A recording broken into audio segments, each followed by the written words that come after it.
Media पे दिख रहा है कि भैया देश में आग लगी हुई है, हिंदू मुस्लिम हिंदू मुस्लिम हिंदू मुस्लिम, और हम मतलब साउथ से नॉर्थ चले हैं और एक व्यक्ति ने कुछ बुरी बात नहीं बोली, एक व्यक्ति ने कुछ गलत नहीं बोला, एक व्यक्ति ने कुछ मतलब धमकी नहीं दी। एक्चुअली ये मानव का असल स्वभाव यही है कि उसके अंदर बैर नहीं है, लोगों को भड़काया जाता है, पर असल में जो भारतीय हैं वो बहुत प्यार मोहब्बत और भाईचारे वाले हैं। ईस्ट इंडिया कंपनी 2 है आज सरकार में बैठी, तो से वही खेल है, चीजें वही है और एक ही चीज इसमें कौन सी ये ईस्ट इंडिया कंपनी है या ये वेस्ट इंडिया कंपनी है?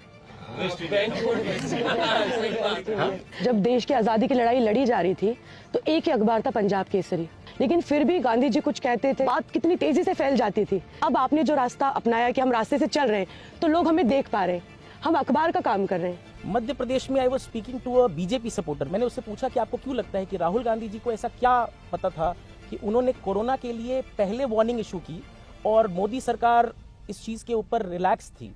उन्होंने एक बड़ी बिजार बात कही, उन्होंने कहा कांग्रेस का अपना एक इंटेलिजेंस apparatus है जो वर्ल्ड ओवर फंक्शन करता है, which is more developed than the Mossad। आप जैसे बोलते हो कि नफरत छोड़ो और डरो मत, पर अगर उसके खिलाफ कोई बोलता है सोशल मीडिया पे तो मेरी नफरत नहीं खत्म होती है, मेरा डर ये पता नहीं क्यों है। हेट्रेड क्या है? एनर्जी है, उसके अंदर कोई डिस्टर्बेंस है, वो एनर्जी निकालने की कोशिश कर रहा है, ठीक है? वो कुछ भी कर ले, कहीं भी धकेले, जैसे ही मैं उसके काउंटर नहीं जाऊंगा वो मेरी है। अगर मैं उसके काउंटर जाऊंगा धकेलो, अब चैलेंज है, अगर इसकी हेट्रेड मेरी हेट्रेड से स्ट्रांग है तो मैं गया, ठीक है? अगर मैंने रेजिस्ट किया, अब वो कर रहा है, रेजिस्ट दबाओ, अब कोई प्रॉब्लम नहीं, और वो कुछ भी कर ले लैंड ही नहीं करेगी, ठीक है? अब मैं यहां से आऊंगा, ठीक है? तो ये आप ये सोच रहे हो कि मेरे ऊपर हेट का इफेक्ट नहीं पड़ता है। Hate is ineffective, it's useless.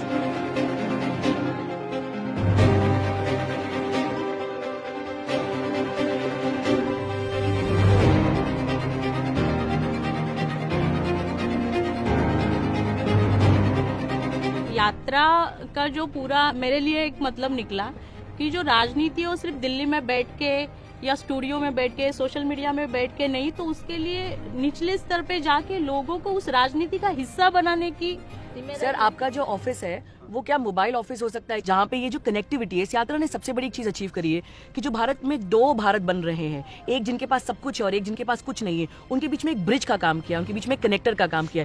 एक जगह को पावर का गढ़ नहीं बनाया जाए, एक कांस्टेंट फ्लो के स्टेट में रहा जाए। मोदी तो अपने मन की बात बोलते, तो आप तो हमारे नेता पूरे जन की बात सुनते, तो कैसे इतना पेशेंट आपको किधर से मिलते?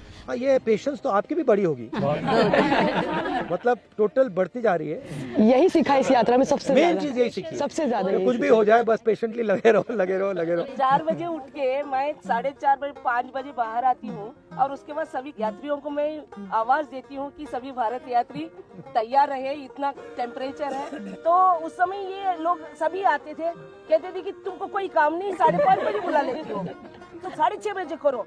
उसी समय के 6 बजे से आगे बढ़ ही नहीं रहे।